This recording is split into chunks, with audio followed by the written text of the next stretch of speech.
시간이 되었습니다. 우리 함께 신앙 고백하심으로 수요 예배 하나님께 올려드리겠습니다. 전능하사 천지를 만드신 하나님 아버지를 내가 믿사오며 그 외아들 우리 주 예수 그리스도를 믿사오니 이는 성령으로 잉태하사 동정녀 마리아에게 나시고 본디오 빌라도에게 고난을 받으사 십자가에 못 박혀 죽으시고 장사한 지 사흘 만에 죽은 자 가운데서 다시 살아나시며 하늘에 오르사 전능하신 하나님 우편에 앉아 계시다가 저리로서 산자와 죽은 자를 심판하러 오시리라. 성령을 믿사오며 거룩한 공예와 성도가 서로 교통하는 것과 죄를 사하여 주시는 것과 몸이 다시 사는 것과 영원히 사는 것을 믿사옵나이다. 아멘. 찬송가 151장 우리 함께 찬양하시겠습니다. 만왕의 왕 내 주께서 왜 고초 당했나 이 벌레 같은 날 위에 그 보혈 흘렸네. 십자가 내가 처음 볼 때에 나의 마음의 큰 고통 사라져 오늘 믿고서 내 눈 밝았네. 참 내 기쁨 영원하도다. 주 십자가 못 박힘은 속죄야만인가. 그 긍휼함과 긴 은혜 말할 수 없도다. 십자가 내가 처음 볼 때에 나의 마음의 큰 고통 사라져 오늘 믿고서 내 눈 밝았네. 참 내 기쁨 영원하도다. 늘 울어도 그 큰 은혜 다 갚을 수 없네. 나 주님께 몸 바쳐서 주의 일 힘쓰리. 십자가 내가 처음 볼 때에 나의 마음의 큰 고통 사라져 오늘 믿고서 내 눈 밝았네. 참 내 기쁨 영원하도다. 기도하겠습니다. 참 좋으신 하나님, 오늘 우리의 걸음을 예배 자리로 인도하심에 감사를 드립니다. 이 시간 삶의 여러 가지 모양으로 지치고 상한 우리 주의 백성들 이 자리에 모였사오니 이 시간만큼은 주가 주시는 평안과 기쁨과 안식을 맛보게 하시고 돌아가는 성도들의 마음속에 걱정과 염려와 근심보다는 주가 주시는 기쁨, 생명의 은혜를 누리며 돌아가는, 그래서 삶의 모든 자리에서 십자가의 증인으로 살아가는, 다시 일어서는 성도가 될 수 있도록 크신 은혜 허락하여 주옵소서. 예수님의 이름으로 기도드리옵나이다. 아멘. 성경 봉독하시겠습니다. 우리 오늘 보실 하나님의 말씀은 아모스 5장 1절에서 15절입니다. 본문이 다소 길지만 우리 함께 한 절씩 우리 다 읽도록 하겠습니다. 이스라엘 족속아, 내가 너희에게 대하여 애가로 지은 이 말을 들으라. 처녀 이스라엘이 엎드러졌으며 다시 일어나지 못하리로다. 자기 땅에 던지우며 일으킬 자 없으리로다. 주 여호와께서 이와 같이 말씀하시되 이스라엘 중에서 1000명이 행군에 나가던 성읍에는 100명만 남고 100명이 행군에 나가던 성읍에는 10명만 남으리라 하셨느니라. 여호와께서 이스라엘 족속에게 이와 같이 말씀하시기를 너희는 나를 찾으라. 그리하면 살리라. 베델을 찾지 말며 길갈로 들어가지 말며 브엘세바로도 나아가지 말라. 길갈은 반드시 사로잡히겠고 베델은 비참하게 될 것임이라 하셨나니 너희는 여호와를 찾으라. 그리하면 살리라. 그렇지 않으면 그가 불같이 요셉의 짐에 임하여 멸하시리니 베델에서 그 불들을 끌 자가 없으리라. 정의를 쓴 쑥으로 바꾸며 공의를 땅에 던지는 자들아, 묘성과 삼성을 만드시며 사망의 그늘을 아침으로 바꾸시고 낮을 어두운 밤으로 바꾸시며 바닷물을 불러 지면에 쏟으시는 이를 찾으라. 그의 이름은 여호와시니라. 그가 강한 자에게 갑자기 패망에 이르게 하신즉 그 패망이 산성에 미치느니라. 무리가 성문에서 책망하는 자를 미워하며 정직히 말하는 자를 싫어하는도다. 너희가 힘없는 자를 밟고 그에게서 미래 부당한 세를 거두었은즉 너희가 비록 다듬은 돌로 집을 건축하였으나 거기 거주하지 못할 것이요 아름다운 포도원을 가꾸었으나 그 포도주를 마시지 못하리라. 너희의 허물이 많고 죄악이 무거움을 내가 아노라. 너희는 의인을 학대하며 뇌물을 받고 성문에서 가난한 자를 억울하게 하는 자로다. 그러므로 이런 때에 지혜자가 잠잠하나니 이는 악한 때임이니라. 너희는 살려면 선을 구하고 악을 구하지 말지어다. 만군의 하나님 여호와께서 너희의 말과 같이 너희와 함께 하시리라. 너희는 악을 미워하고 선을 사랑하며 성문에서 정의를 세울지어다. 만군의 하나님 여호와께서 혹시 요셉의 남은 자를 불쌍히 여기시리라. 아멘. 오늘 본문은 아모스 15장 1절에서 15절의 말씀입니다. 여호와를 찾으라 그리하면 살리라 라는 제목으로 오늘 본문의 말씀 우리 함께 살펴보겠습니다. 이제 5장은 그 시작이 애가로 시작을 합니다. 우리 1절 보겠습니다. 이스라엘 족속아 내가 너희에게 대하여 애가로 지은 이 말을 들으라. 애가라고 하는 말은 슬픈 노래다라는 뜻입니다. 아모스 선지자가 슬픈 노래를 부르는데 이제 그 이유는 2절입니다. 처녀 이스라엘이 엎드러졌는데 다시 일어나지를 못하고 있습니다. 이건 그럴 수 있겠죠. 심하게 다쳐서 일어나지 못할 수는 있는 겁니다. 자, 그런데 문제는 엎드러진 이스라엘을 일으켜 세워줄 자가 없습니다. 이게 지금 문제입니다. 넘어졌는데 이스라엘을 일으켜줄 사람이 없다 이거죠. 이것이 아모스 선지자가 슬픈 노래, 애가를 부르는 이유입니다. 원래 이스라엘은 넘어져도 아무리 심하게 넘어지고 아무리 크게 넘어져도 그 어떤 부상을 당했다 한들 이스라엘 백성들은 일어날 수밖에 없습니다. 왜냐하면 하나님이 일으켜 주시거든요. 이스라엘이 수백 번, 수천 번을 넘어져도 하나님이 일으켜 세워 주십니다. 그런데 이제는 더 이상 이스라엘을 일으켜 줄 하나님이 없다 이겁니다. 그래서 슬픈 노래 선지자가 애가를 부릅니다. 자, 선지자가 애가를 부르는 두 번째 이유는 3절에 있습니다. 주 여호와께서 이와 같이 말씀하시되 이스라엘 중에서 1000명이 행군에 나가던 성읍에는 100명만 남고 100명이 행군에 나가던 성읍에는 10명만 남으리라 하셨느니라. 자, 지금 이 말씀은 이스라엘 군대 1000명이 이제 전쟁터에 나갔습니다. 그런데 돌아오는 사람은 100명밖에 없습니다. 100명이 전쟁터에 나가면 10명만 돌아옵니다. 이 의미는 사실상 전쟁에 나가면 전부 다 죽는다라는 뜻입니다. 그런데 사실 원래 이스라엘 백성을 향한 하나님의 약속은 뭐냐면 이스라엘의 전쟁은 이스라엘의 전쟁이 아니라 하나님의 전쟁으로 하나님께서 이스라엘을 지키고 보호하시는 겁니다. 여기 레위기 26장 7절부터 9절까지의 말씀을 한번 보십시오. 너희의 원수를 쫓으리니 그들이 너희 앞에서 칼에 엎드러질 것이라. 또 너희 다섯이 백을 쫓고 너희 백이 만을 쫓으리니 너희 대적들이 너희 앞에서 칼에 엎드러질 것이며 내가 너희를 돌보아 너희를 번성하게 하고 너희를 창대하게 할 것이며 내가 너희와 함께한 내 언약을 이행하리라. 원래 하나님께서 이스라엘 백성들에게 주셨던 약속은 이스라엘의 병사 5명이 모이면 100을 쫓아내게 되고 이스라엘 병사 100명이 모이면 적군 10,000명을 쫓아내게 됩니다. 그것뿐만 아니라 하나님께서 이스라엘을 번성케 하시고 창대케 하시리라 하나님의 약속입니다. 근데 더 이상 하나님께서 이 약속을 시행하지 않겠다 하시는 겁니다.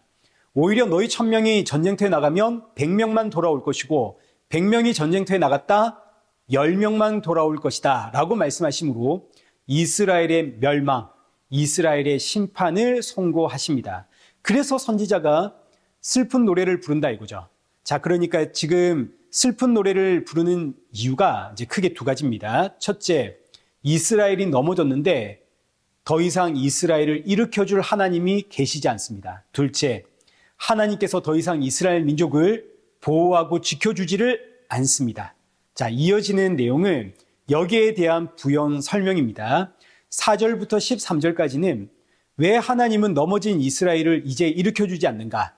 그리고 14절과 15절은 왜 하나님은 이스라엘 백성들을 더 이상 지켜주거나 보호해주지를 않는가? 이제 여기에 대한 설명입니다. 우리 5절부터 한번 보겠습니다. 베델을 찾지 말며 길갈로 들어가지 말며 브엘세바로도 나아가지 말라. 길갈은 반드시 사로잡히겠고 베델은 비참하게 될 것임이라 하셨나니. 자, 하나님께서 베델과 길갈과 브엘세바로 나아가지 말라고 하십니다. 여기 기록되어 있는 베델, 길갈, 브엘세바는 이스라엘 역사에서 너무나 중요한 예배 장소입니다. 베델은 이스라엘의 조상이 되는 야곱이 하나님 앞에 첫 제단을 쌓은 장소고, 길갈은 출애굽한 이스라엘 백성들이 가나안 땅에 들어가자마자 가장 먼저 하나님 앞에 세운 제단이고, 그리고 브엘세바는 이 아브라함이 하나님의 보호하심과 지켜주심에 감사하여 제단을 쌓은 곳입니다. 그래서 이스라엘 백성들은 이 장소를 신령하게 여기고 여기서 하나님 앞에 예배를 드렸습니다. 그런데 하나님은 더 이상 여기서 예배 드리지 말라 이러시는 거죠. 자, 그 이유가 뭐냐면 10절에서 12절까지 이제 그 이유가 기록이 되어 있는데 10절 보겠습니다. 무리가 성문에서 책망하는 자를 미워하며 정직히 말하는 자를 싫어하는도다. 자, 이스라엘 백성들이 책망하는 자와 정직히 말하는 자를 싫어합니다. 여기서 책망하는 자와 정직하게 말하는 자는 하나님의 선지자 혹은 제사장을 뜻합니다. 선지자와 제사장이 예배처에서 하나님의 말씀을 전하면 이스라엘 백성들이 그 말씀을 미워할 뿐만 아니라 싫어한다 이거죠. 우리는 이런 말씀 말고 우리에게 듣기 좋은 달콤한 이야기 해달라 이겁니다. 그러니까 베델과 길갈 그리고 브엘세바에 가서 이스라엘 백성들이 예배는 드리고 있는데 자신들에게 듣기 좋은 말만 해달라고 지금 요구를 하고 있습니다. 자, 이어지는 11절과 12절. 너희가 힘없는 자를 밟고 그에게서 미래 부당한 세를 거두었은 즉 12절. 너희의 허물이 많고 죄악이 무거움을 내가 아노라. 너희는 의인을 학대하고 뇌물을 받고 성문에서 가난한 자를 억울하게 하는 자로다. 자, 지금 이게 이스라엘 백성들의 모습입니다. 힘없는 자를 밟고 부당한 세금을 거둡니다. 의인을 학대합니다. 성문에서 가난한 자들을 억울하게 만듭니다. 그런데 아무런 부끄러움 없이 예배 자리에 나옵니다. 하나님께서 뻔히 이들의 허물과 그들의 죄를 알고 있음에도 불구하고 이들은 예배 자리에 서서 하나님 우리에게 복을 주십시오라고 구합니다. 자, 이 의미는 이스라엘 백성들이 자기들의 죄를 모른다는 뜻입니다. 자기들은 하나님 앞에 예배자라고 지금 찰떡같이 믿고 있는 거죠. 삶의 모습은 힘없는 자를 짓밟고 부당한 대우를 하고 있으면서도 신앙적으로는 자신을 책망하는 자를 미워하고 또 정직히 말하는 자를 싫어하면서도 이제 예배처에 나와서는 듣기 좋은 말 요구하면서 하나님 우리에게 복을 주십시오. 그리고 동시에 우리는 하나님 앞에 신실한 예배자입니다. 지금 이러고 있는 겁니다. 그래서 하나님이 아모스와 같은 선지자를 보냄으로 너희는 죄인이다 회개해라. 근데 이스라엘 백성들의 반응은 우리가 왜 죄인인가? 우리가 왜 회개해야 하는가? 오히려 이런 말을 외치는 선지자를 대적하는 이스라엘 백성들이죠. 자, 이런 모습들이 오늘날 교회 안에도 일어날 수가 있습니다. 교회에 열심은 있습니다. 교회에 충성하고 헌신하고 봉사합니다. 이런저런 그 교회 사업에 참여를 하고, 그러나 정작 있어야 하는 십자가가 그 중심이 없습니다. 삶의 자리에 십자가가 없고 예수님이 없습니다. 교회에서 예수님과 십자가 이야기하면 이건 다 아는 이야기고, 이거 말고 그 다음에 좋은 이야기, 내가 충성했으니 복을 받는다는 이야기, 내가 헌신했으니까 나의 삶이 이제 형통하리라는 이야기, 이런 이야기 해 주십시오. 교회 안에서 이런 일들이 얼마든지 일어날 수 있죠. 저도 2주 전에 메일을 하나 받았는데 목사님의 설교에는 죄인이라는 책망만 있지 하나님의 사랑은 없습니다. 하나님의 사랑의 그 깊이를 더 많이 알아가는 그런 목회자가 되기를 기도하겠습니다. 이제 이런 내용의 메일을 제가 받았습니다. 제가 그 메일에 답변하진 않았지만 물론 얼마든지 그렇게 생각할 수가 있겠죠. 그러나 제가 여러분 우리는 죄인입니다. 이걸 강조하는 이유는 우리가 죄인이라는 사실이 더 많이 드러날 때마다, 더 확실하게 드러날 때마다 예수님의 십자가의 은혜와 사랑은 더욱더 커져가기 때문입니다. 나 같은 죄인을 구원하신 그 하나님의 사랑, 예수 그리스도의 십자가의 은혜가 가장 확실하게 드러나는 순간은 내가 죄인이라는 사실을 떠올릴 때입니다. 그러나 내가 죄인이라는 사실은 듣기 싫고 그저 하나님이 나를 지키시고 보호하시고 인도하시고 복주시리라 이런 이야기만 듣고 싶어 한다면 이게 이제 오늘 본문에 나오는 이스라엘의 모습이 되겠죠. 그리고 이걸 이제 다른 말로 하자면 우상숭배가 되는 겁니다. 이스라엘 백성들이 지금 예배처에 모여서 우상숭배를 하고 있는 겁니다. 마음속으로는 이 세상에 복을 주는 바알을 떠올리면서 이제 겉으로는 하나님을 찬양하고 하나님께 기도하고 그리고 자기 좋은 말만 들으면서 예배를 하니까 하나님께서 이런 이스라엘 백성들에게 주시는 말씀이 여기 5절에 베델을 찾지 마라, 길갈로 가지 마라, 브엘세바로도 가지 마라. 그게 예배라면 나는 그 예배를 안 받겠다. 너희가 회개할 마음 없이 이 상태 그대로 너희가 나한테 나온다면 그러면 내가 너희를 떠나겠다. 바로 이 이야기입니다. 이것이 오늘 본문 2절에 이스라엘이 넘어졌는데 넘어진 자를 일으켜줄 자가 없다. 이 이야기입니다. 이스라엘이 넘어졌는데 넘어진 이스라엘을 일으켜줄 하나님이 없습니다. 왜? 하나님이 떠났거든요. 근데 사실은 여러분 이것도 굉장히 놀라운 은혜의 말씀입니다. 왜냐하면 원래 죄인은 예배 자리에 나올 수가 없습니다. 죄인이 예배 자리에 나오면 죽습니다. 하나님께서 그 인생 그냥 두질 않습니다. 그래서 하나님이 어린 양을 잡아 피를 흘리는 제사라고 하는 제도를 주신 겁니다. 나 대신 어린 양을 잡아 피 흘림으로 하나님께서 우리의 죄를 그 어린 양의 피로 일시적으로 사해 주신 이후에 우리가 하나님 앞에 이 예배자의 자리에 설 수가 있게 되는 겁니다. 그러니까 우리가 예배 자리에 설 수 있는 것은 어린 양이 피를 흘렸기 때문이죠. 그런데 이스라엘 백성들은 왜 어린 양이 피를 흘려야 하는지에 대한 이유를 모릅니다. 그저 하나님 오늘도 양을 잡아왔습니다. 하나님 오늘은 소 잡아왔습니다. 나에게 복을 주십시오. 이러고 예배 자리에 나오는 겁니다. 그래서 하나님이 이스라엘을 떠나신다 이겁니다. 왜냐하면 하나님이 지금 이 백성을 죽일 수가 없거든요. 왜냐하면 지금 어린 양이 이 백성들을 위해서 피를 흘리고 있지 않습니까? 이스라엘 백성들이 알든지 알지 못하든지 어린 양은 이 백성들을 위해 피를 흘리고 있기 때문에 하나님이 이들을 심판하지를 못하시고 하나님이 떠나시는 겁니다. 근데 사실은 떠난 게 아니죠.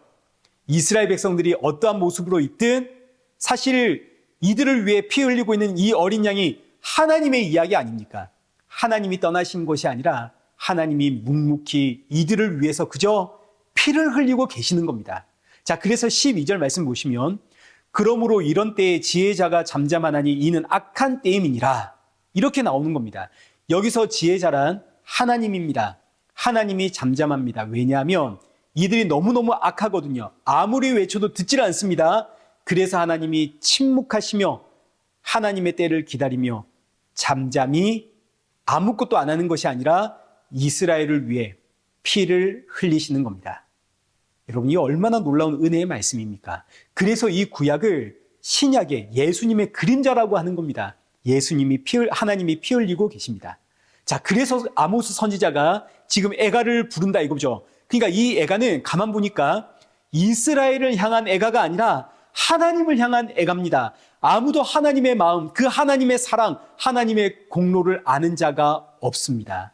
이스라엘을 위해서 피 흘리고 있는 그 하나님을 아무도 알지를 못합니다. 그래서 답답한 마음에 슬픈 애가 하나님을 향한 노래를 지금 아모스 선지자가 부르고 있는 거죠.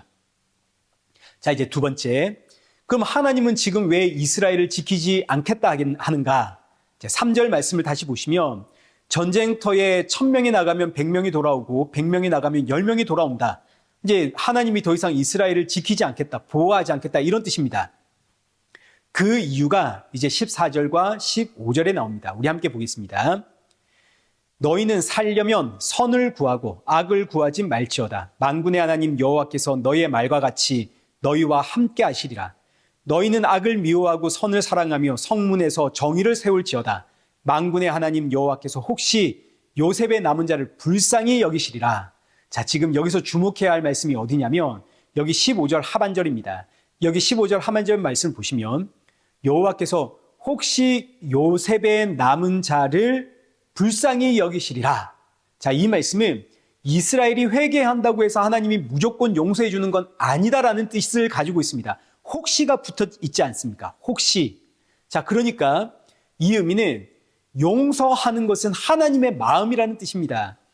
이스라엘 백성들은 하나님이 우리를 지키시고 보호하시고 우리와 함께 하시는 것을 당연한 것으로 생각을 했습니다. 왜요? 우리는 하나님의 백성이거든요. 그러나 사실은 용서하고 긍휼을 베풀고 자비와 사랑과 은혜를 베푸는 것은 하나님의 뜻이고 하나님의 마음이고 하나님의 사랑과 긍휼과 자비인 것이지 당연한 것이 아닙니다. 신명기 28장 1절 말씀을 보시면 너희가 내가 명한 모든 명령을 다 지켜 행하면 내가 너희에게 복을 주겠지만 여기 15절에 너희가 내가 명한 그 명령을 다 지켜 행하지 아니하면 내가 너희에게 저주를 주겠다. 분명히 하나님 말씀하셨습니다. 조건이 있다고요.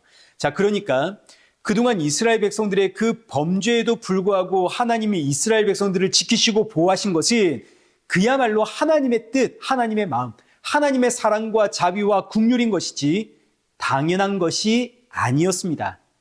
오늘 우리도 마찬가지입니다. 하나님께서 우리를 지키시고 보호하시고 인도하시는 것은 당연한 것이 아닙니다. 무조건적인 하나님의 사랑이고 자비고 은혜와 긍휼입니다. 하나님이 우리를 지키시고 보호하실 이유가 없죠. 왜냐하면 우린 죄인 아닙니까?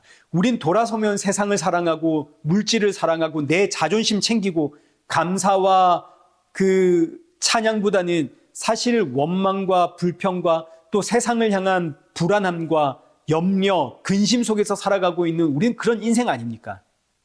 하나님이 나를 지키고 보호할 이유가 없음에도 불구하고 하나님이 나와 함께 하시고 나를 지키시는 이유는 앞서 보았듯이 어린 양이 지금도 나를 위해 묵묵히 피를 흘리고 있기 때문입니다. 그러나 이스라엘 백성들은 지금 이 사실을 모르고 하나님의 용서와 긍휼과 자비를 당연한 것으로 여기고 있기 때문에 하나님께서 아모스 선지자를 통해서 이건 당연한 것이 아니다. 그리고 하시는 말씀이 뭐냐면 14절에 너희는 살려면 선을 구해라. 여기 15절에 똑같은 말씀이 반복이 되죠. 선을 사랑해라. 그리하면 14절 하반절 만군의 하나님 여호와께서 너희의 말과 같이 너희와 함께 하시리라. 자, 그러면 보십시오, 여러분. 선이 뭡니까? 선을 구하면 삽니다. 그럼 이제 선을 알아야 될 거 아닙니까? 선이 무엇인가? 4절입니다. 여호와께서 이스라엘 족속에게 이와 같이 말씀하시기를 너희는 나를 찾으라 그리하면 살리라. 자, 보십시오. 14절에 선을 구하면 살리라. 근데 이 말씀이 4절에서는 너희가 나를 찾으면 살리라. 그러니까 선은 뭡니까? 하나님을 찾는 거죠. 윤리 도덕적인 이야기가 아닙니다. 하나님을 찾는 것이 바로 선입니다. 하나님을 찾는 것이 내가 사는 유일한 방법입니다. 자, 이 말씀이 6절에 다시 한번 반복이 됩니다.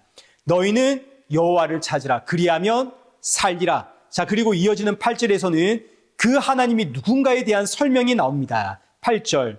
묘성과 삼성을 만드시며. 자, 이 말씀은 해와 달과 별을 창조하셨다는 뜻입니다. 그리고 사망의 그늘을 아침으로 바꾸시고 낯을 어두운 밤으로 바꾸시며 바닷물을 불러 지면에 쏟으시는 이 그의 이름은 여호와시니라. 한마디로 천지를 창조하신 여호와 하나님, 그 여호와 하나님을 찾는 것이 선이고 그 여호와 하나님을 찾는 것이 내가 사는 유일한 방법입니다. 근데 아무도 여호와 하나님을 찾지를 않습니다. 그래서 여호와 하나님이 사람의 몸을 입고 이 땅에 오시어 십자가에 죽으시고 부활하신 이후에 영으로 자기 백성들을 찾아가심으로 이제 우리로 하여금 여호와 하나님을 찾게 만드시는 겁니다. 이 여호와 하나님이 바로 예수 그리스도. 그래서 성령이 임한 성도는 이 구약 이스라엘 백성들을 위해 말없이 묵묵히 피 흘려 죽은 그 어린 양이 바로 하나님의 어린 양 예수 그리스도라는 사실을 알게 되고 그 예수님이 바로 천지를 창조하신 여호와 하나님이라는 사실을 알게 됩니다. 그래서 성도는 내가 지금 이 자리에 예배자로 설 수 있는 이유는 오직 나를 위해 하나님이 피를 흘리고 계시기 때문임을 아는 거죠. 그래서 성도는 감사할 수밖에 없습니다. 천지를 창조하신 하나님이 지금 나를 위해 피를 흘리며 나를 구원하고 계시는데 감사할 수밖에 없죠. 찬양할 수밖에 없습니다. 사랑하는 성도 여러분, 이번 한 주가 고난 주간입니다. 예수님 이 땅에 오셔서 고난을 받으신 이유는, 십자가에 달려 죽으신 이유는 이것 말고는 저와 여러분을 살릴 방법이 없기 때문입니다. 다른 방법은 없기 때문에. 그러니 이 한 주 예수님의 고난을 깊이 묵상하시면서 이 고난은 당연한 고난이 아니라 무조건적인 하나님의 사랑이고 은혜라는 사실을 알고 이 한 주 더 많이 감사하고 이 고난 앞에 더 많이 찬양하는, 그래서 더 많이 예수님 닮아가는 그런 저와 여러분 되시기를 축원합니다. 우리 기도하겠습니다. 살아계신 하나님 아버지, 우리 너무나 연약합니다. 세상의 문제 앞에 걱정과 고민과 염려와 두려움이 그치지를 않습니다. 세상의 문화와 물질이 너무너무 좋습니다. 자꾸만 세상을 향해 넘어집니다. 그러나 이런 나를 위해 주께서 피 흘리시며 나를 붙잡고 계십니다. 이 놀라운 은혜와 사랑을 당연한 것으로 여기지 않게 하시고 날마다 이 사랑과 은혜에 감사하며 찬양하며 하루하루 날 구원하신 예수님을 더 많이 닮아가는 우리 이레교회 성도들 되게 하여 주옵소서. 예수님의 이름으로 기도드리옵나이다. 아멘. 이제는 우리 주 예수 그리스도의 은혜와 성부 하나님의 크신 사랑과 성령 하나님의 위로교통 충만하심이 주님 만날 그날 사모하며 부르신 사명에 충성하며 하루하루 더욱 예수님 닮아가는 우리 이레교회와 성도들과 온 세계 교회 머리머리 위에 이제로부터 영원토록 함께 있을지어다. 아멘.